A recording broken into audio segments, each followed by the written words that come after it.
The fertilizer storage facility in Athens was storing 70 tons of ammonium nitrate fertilizer when it caught fire just about 24 hours ago. Yeah, but the Athens fire chief says the facility was operating within their regulations. Residents who had been evacuated over a 5-block area have now been allowed to return to their homes and businesses there. But the fertilizer building is still blocked off tonight. At a press conference today, the fire chief said for now the building that caught fire is being treated as a crime scene, noting the fire department responded to the facility only 32 minutes after the owner had left the building. Our Cody Lillick has been following this story for you all day and joins us now live from Athens. Cody, bring us up to speed. What's the latest?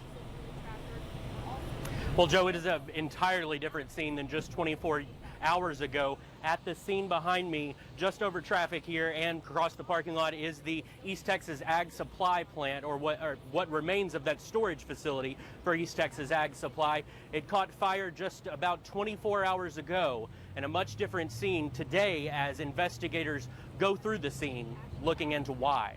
Investigators spent this day combing the site of East Texas Ag Supply, just off the square in Athens.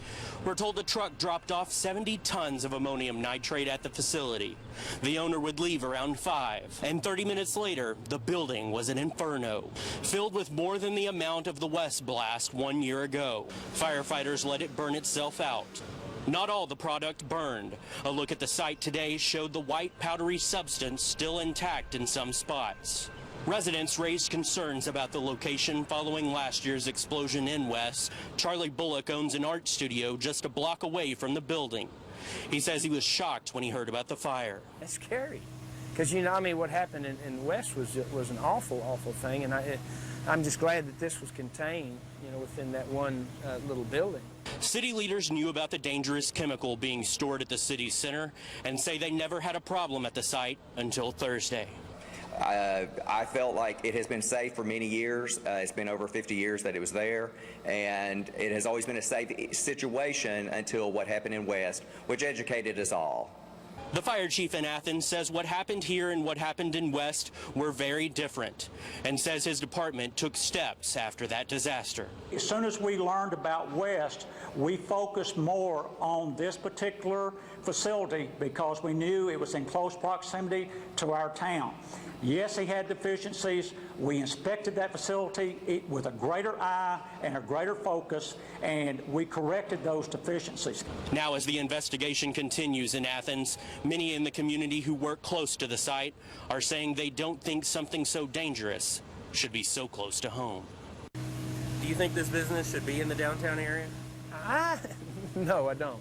No, I don't. It's just a storage facility, if I'm not mistaken, and no, I don't think something like that should be stored in an area, a populated area. That is what we're hearing from a lot of people across Athens today. You can probably hear the train going past behind us. That is something that did not happen 24 hours ago.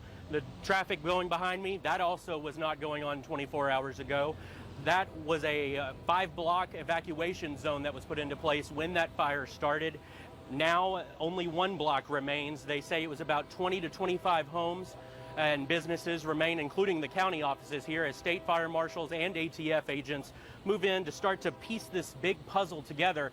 As you mentioned earlier, there's a timeline they're trying to piece together, that being between 5 and a little bit before 5 to 5:30, about the time when they got that phone call about the inferno behind me.